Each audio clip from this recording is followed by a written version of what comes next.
Hello, we are here again carrying on with our journey with Joseph, and today we are looking at Genesis 41 verses 41 to 57. I'm not going to read it because it's quite a chunk, so if you haven't read it already, have a pause. In my Bible it's called Joseph in Charge of Egypt, so Genesis 41 starting at verse 41 going to the end of that chapter. And that title in my Bible tells us where we're at, doesn't it? Joseph in charge of Egypt. What a long way he's come. And finally, we saw in that bit that Stephen packed last week that the cupbearer remembers him. He's come before Pharaoh. Joseph's brought before Pharaoh to interpret the dreams. He's taken out of prison. He gives this great dream interpretation, and Pharaoh describes him as a wise and discerning man. And because of that, gives him this job to be in charge of Egypt, to be in charge of the land of that country. And at that point, when this was happening, it was estimated that the population of Egypt would have been between 3 and 4 million people. Wow. That's bigger than some of the cities in our country now. It was a big population. It was a large area of land that Joseph was in charge of. And so Joseph was going to be looking after the food, the land, and he was going to see how he could minister that and look after it well so that he could look after the people. Administering such a large country, such an important resource to look after 3 to 4 million people. What a role, what a job. And we see in this next part that Pharaoh starts to kind of give Joseph things as well. So we see in these verses that Joseph is dressed again in finery. He's given a signet ring. He's given a special robe of fine linen, and he's given a gold chain. And as soon as I read that and kind of looked into it, I thought, wow, that is such a link back to the child Joseph, the teenager Joseph, that he's given this ornate robe, real echoes of the robe of many colours that his father gave him. It feels as though we're seeing a restoration for Joseph in these verses, that he's being restored almost to what he was before and more, not just to that kind of shepherd boy that we saw at the start of this journey, but so much more than he was back then. He is being restored. And we're seeing that restoration through those items on the outside. But what we're going to start to see, and as we have seen over the journey of Joseph we've gone on, there's a restoration and a renewing and a shaping of him on the inside. So those were physical things on the outside of restoration, but we're seeing how much God has shaped him through this time, through his experiences, so that Pharaoh can stand there and say, you are wise and discerning. When we go back to those dreams and how he communicated those dreams with his father, with his brothers, I don't think any of us would have really said he was wise in how he chose to share that and what he chose to say about what those dreams meant. But here we can see there's a real wisdom and discernment in how he's communicating, in how he's helping and advising Pharaoh, and all of that is coming from God. And then something else new. Joseph is given a new name by Pharaoh. And Joseph is given a wife by Pharaoh to start his own family. And then we get this bit which tells us how long a time has been going on. We are told that Joseph is 30 years old. In these verses it says Joseph is now 30 years old. And if we go back to where we started this journey at the start of Genesis 37, I know we're only on Genesis 41. A lot has happened. But in Genesis 37, verse 2, we're told Joseph is 17 when he's looking after the flocks of sheep, when he starts having these dreams, when he's given the coat, when he's seen as the favoured son. He is 17. So that gives us an idea that about 13 years has passed. 13 years of being a slave. 13 years since he was sold by his brothers. 13 years since he's seen his family, that he's been in captivity, that he's been working as a servant. And finally, 13 years later, he is set free. He is given a role that's described as second in command to Pharaoh, and he's given a chariot to ride in as well. So much has happened. So much has changed. Let's just pause for a moment here to recognize the change and the difference in Joseph's life over those 13 years.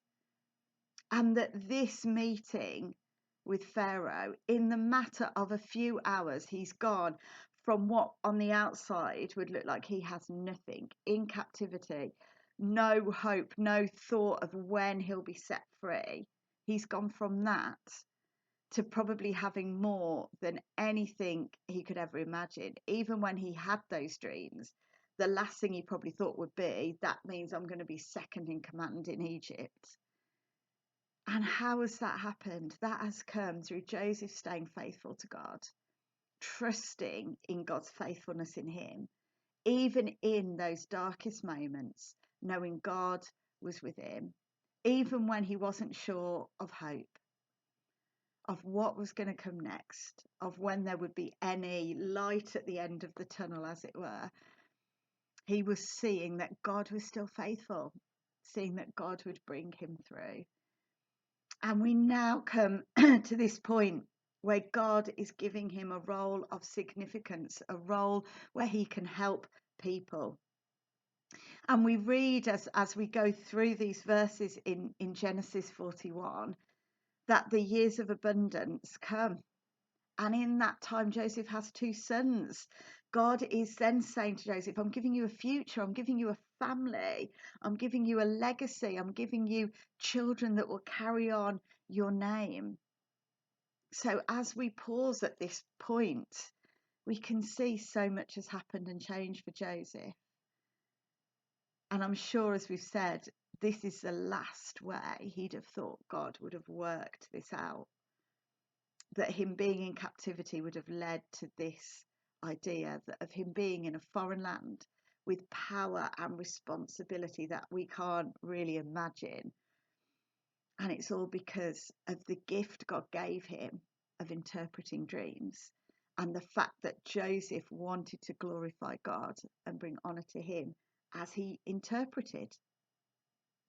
So we see in these verses, it tells us things happened exactly as Joseph had interpreted. 7 years of abundance, followed by 7 years of famine. And Joseph uses the skills God has given him.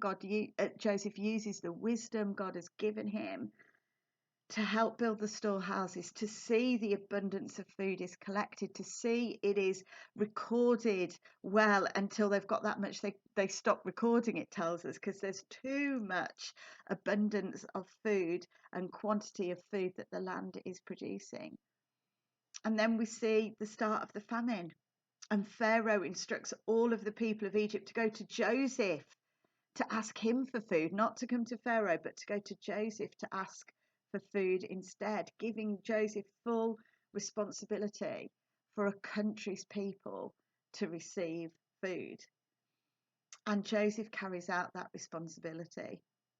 And the final verse of this chapter, I think, says even more to us, because it tells us it's not only Egypt that's having famine, it's the whole world. And the whole world came to Egypt to get grain so they could eat. What a responsibility Joseph has got there, not only feeding that 3 to 4 million people in Egypt, but people coming from around the world, all those neighbouring countries, because they have no food and are experiencing famine as well. Joseph is being restored. Joseph is where he is, all because of God. Joseph has seen God's faithfulness during those 13 years. It may have been hard. And I'm sure as we've gone through this and seen it, there were days, I'm sure, where Joseph was so without hope, just clinging on to God, clinging on to God's promises and faithfulness in those 13 years. And Joseph really makes a statement of how God has impacted his life in this time by the names he gives to his two sons. And his first son, Manasseh, that's a reference to God helping Joseph to forget the trouble he has been through. Wow. And the second son, Ephraim, which is the idea of how God, that word means how God has helped him to be fruitful, has helped Joseph to be fruitful in the land where he suffered.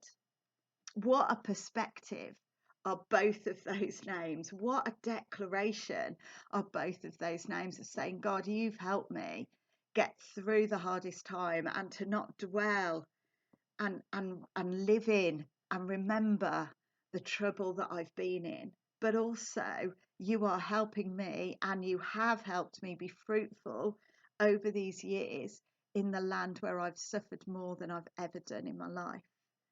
What an acknowledgement of who God is and what he's done. And again, of how Joseph sees that God has helped him in this time. So Joseph takes this new role seriously, managing the responsibility of stewarding the grain well and being faithful to God in the position he's been given. Joseph's life is showing and reflecting to others who God is and what God has done, and how in response to God's faithfulness to us, we need to live faithful and true lives to him in return. And Joseph is setting that example of how he's acknowledging God's faithfulness in a hard time and telling the truth of what God has done as clear markers, as clear signs, as the names of his sons and how he is working in this time. His life is showing the faithfulness of God. And I just want to encourage us today that we can live lives that way as well. There can be markers in who we are, in the choices we make, in the things we say, in how we are with people, that we can show God's faithfulness, God's love, that God will never leave them just as much as he never leaves us in how we choose to live our lives. Let's be encouraged today. Whether we're in the best of places, the worst of places, or somewhere in between, that we can still trust in God's faithfulness. It may be 13 years before we see answers. We may be partway through our 13 years, or it might be more. But for us to hold on to that fact that God is faithful, and let's be people that are choosing to live our lives showing that to others. God bless. Be encouraged today.